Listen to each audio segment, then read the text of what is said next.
All right, I am here today with Kealia Ohai and McFarlane, two of our multitude of Tar Heels that are part of the Houston Dash. My first question is, of course, how does Randy deal with that, all these Tar Heels, when he's got that navy blue and gold line? Does it ever come up where it's just like, yeah, you're used to it? No, it comes up a lot. He jokes with us because I think our 4 years we beat them twice and they beat us twice. So we're tied. And it's funny because Kelly's bag that we traveled with at the beginning of the season is our UNC bag because they hadn't gotten her bag yet. And Randy would joke like, I'm throwing that one out. Like we're leaving that one. It's not going to make it to the hotel. And we get the UNC jokes. But he said he's enjoyed it, so it's been new for him to be around some Tar Heels. Yeah, it must be a switch for him that it's like, okay, he's not on the opposite side of the field, he's actually coaching Tar Heels. But just like your transition to pros, that's his transition to the pros. Yeah, so exactly. This is how it works. Everybody's, all in schools. Well, let's go back to last Friday night. Kealia, why don't you walk us through the two goals? Okay. Just your memories of them. Yeah. Well, the first one, I remember when Kelly assisted.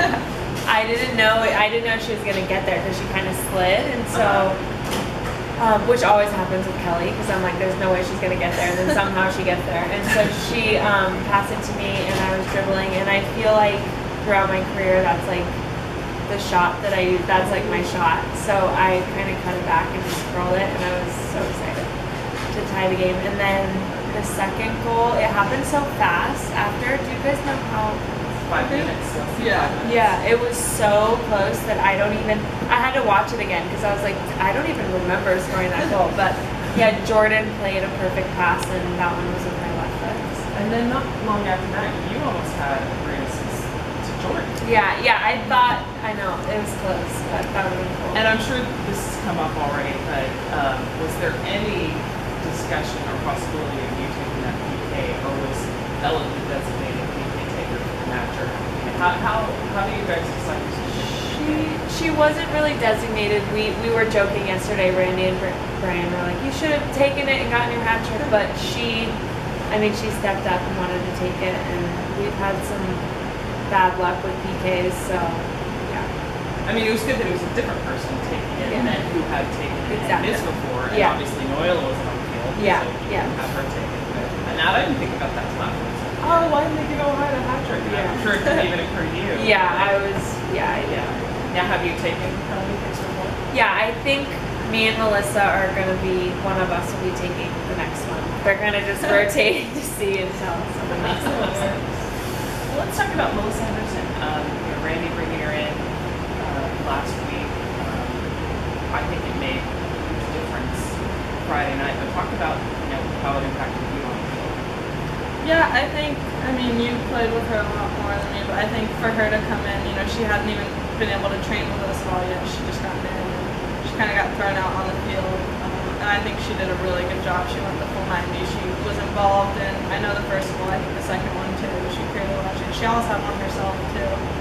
She had a break, but I think she was bummed about that one. But for her to just come in and be able to go out there and play with us and kind of figure it out on the fly was great. And she's been awesome having her out here now. Now, you were kind of thrown in a very similar way.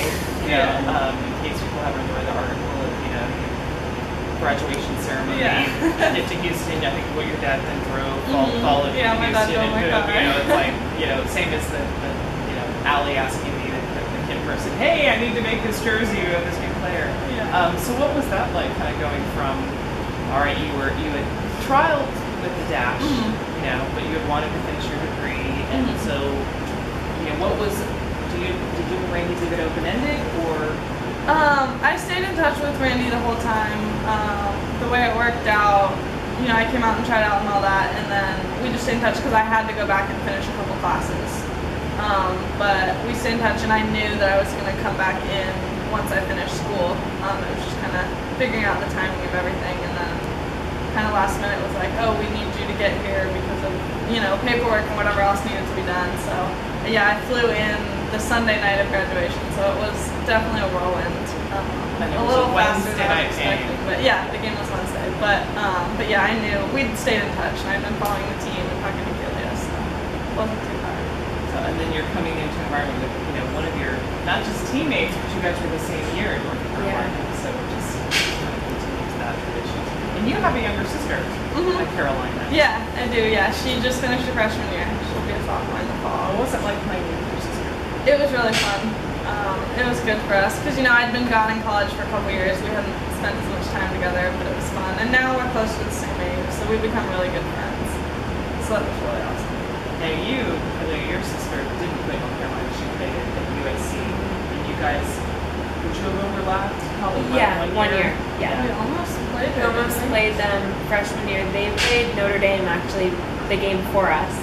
And if they would have won, we would have played. And Notre Dame actually beat USC and us that year. So Wow. Wow. So you didn't. Randy. Yeah. So you never had the opportunity in college to play against No. Megan. But at least you both got your national championship. Yeah.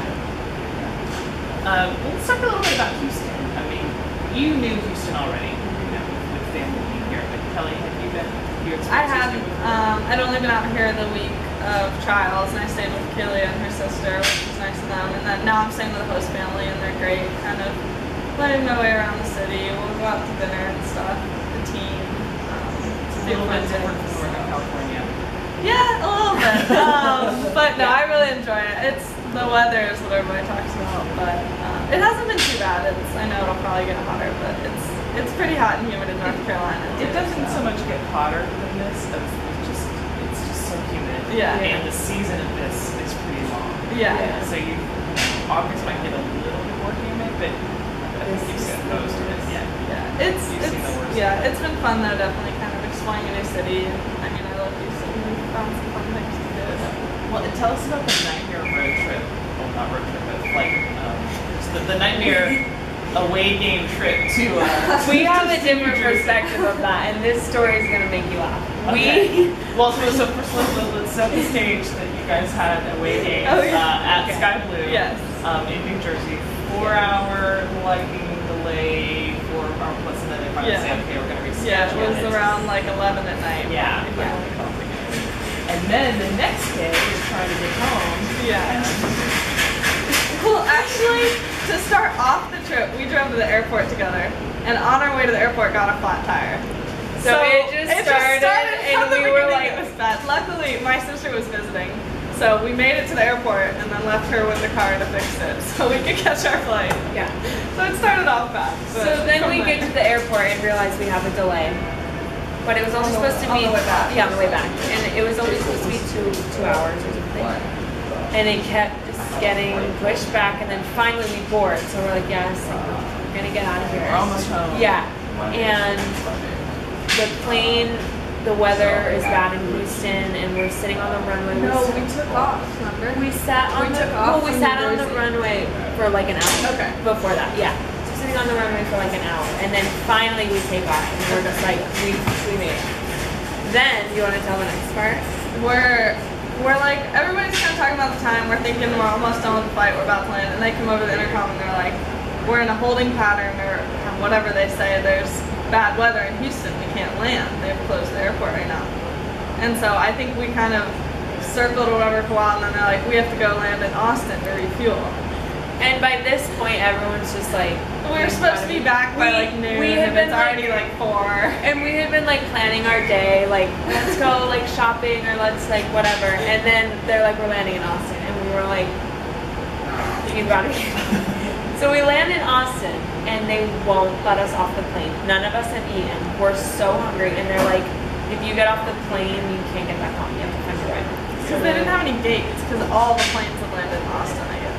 Everybody was trying to send everyone to Austin. But people we were talking to in Houston, like our friends were like, the weather isn't bad. Like I guess there were thunderstorms, obviously, but they were like, it's completely. Or maybe, well, you know, Houston's so big that at the airport is bad. Yeah. Exactly. So we sat there for about an hour and a half to 2 hours, and then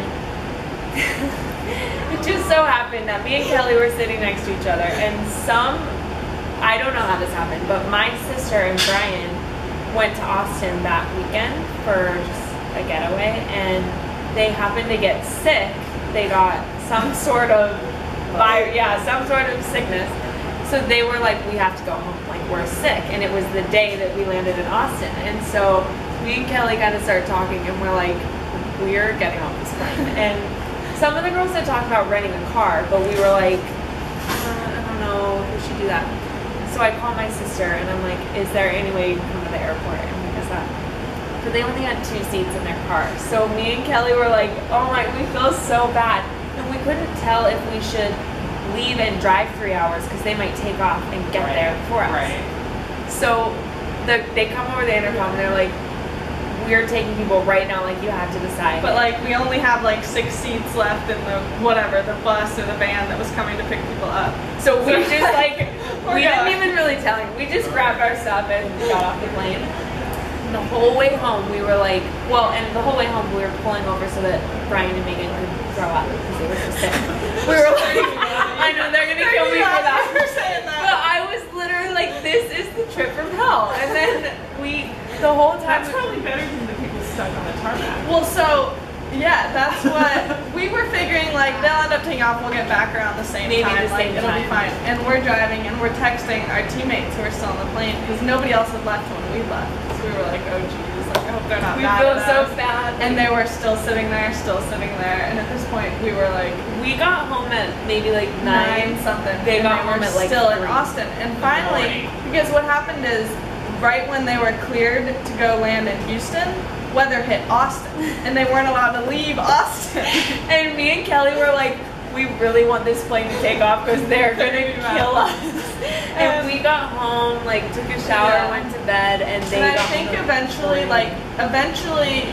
a couple of them did get off and rent a car and drive. Yeah. And they still made it back, I think, ahead of the people who waited at the And the game still didn't get played. It's kind of exactly. So it was made like us 3 mad. days of Just nothing.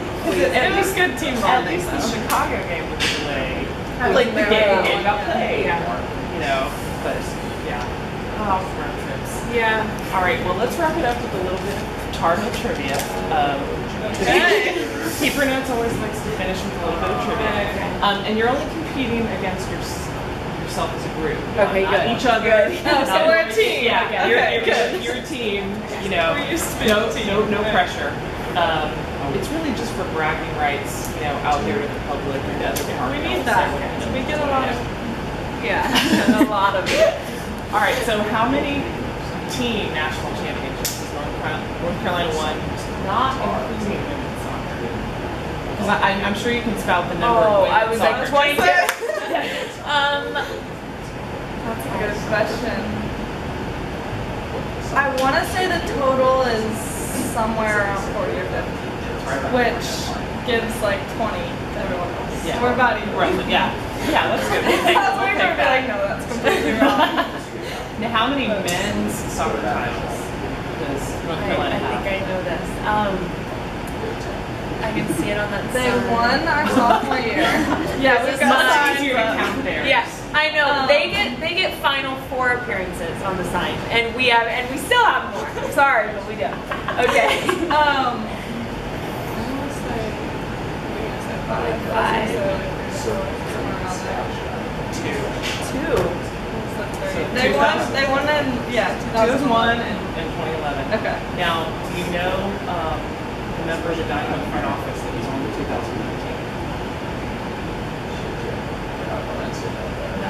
I don't know. Eddie Robinson. Oh. I didn't know he was. I didn't know that. I didn't know that he went to UNC. That's cool. Oh, well, if you listen to any of his commentary for the Dynamo, he makes Toronto Comes up. references Does he? a lot. Okay, I gotta listen He to makes that. a lot of Dean Smith references, which is really funny. That's Yeah. funny. All right. Can you name a current Dynamo player? Name a current Dynamo player who went to North Carolina. There's 2 of them. Okay, we knew Alex Dixon. Right. He's gone. I should know this. I know. Like, I didn't even know there. I don't know. I feel like I know it. I'm just not thinking. I don't know. Okay. Corey Ash. I didn't know you went to And UNC. Tyler Derrick did 2 years. Really? At UNC before he came back to sign. we'll get to the women maybe Okay. a little easier for you. So, how many of the retired jersey names can you give me? List. Yeah. Now, I mean, there's a lot. So, we know as we're talking before the interview started, there's a lot of players that have their jersey numbers retired, and they've been unretired, as you guys told me. But I'll name a few. Okay, Okay. Robin Comfort, Amber Brooks, Crystal Dunn, Cindy Barlow. Christine Wiley. hers was Yael. Yael. I think Whit's might have been. I think did Whitney win the national? I don't think I don't know. is that how they decide now? Yeah, you have to win. So the only way they get retired now is if you win. And I think there's 5 different national player awards from the different areas. So if you get any one of those, so that's how Amber and Crystal both were retired the same year. Gotcha. Okay. And you were 7, and Robin Confer had worn that and had been retired. Yeah. So retired. All right. Which former Tar Heel is now head coach of the Columbus Crew?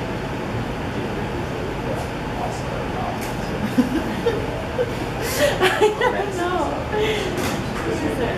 Greg Berhalter. See, so apparently men's and women's Tar Heels are kept very separate. Yes. Well, I guess I would say I just don't know much of the history for the men. Yeah. We know the current team. We get along with them. Right. Yeah. All right. And here's the one that's really going to stump you. Which president of the United States went to the Carolina? She might not decide. And it's not a 20th century or 21st century reference. It's a 19th century it may be president. somewhere in my brain, but it's not gonna. James Polk. Just so you know. Okay, I gotta remember. I was gonna say Barack Obama picked UNC to win March Madness the year they won. That counts for something, right? That's a president. I'll give you some bonus points for that. Well, thank you so much for talking today.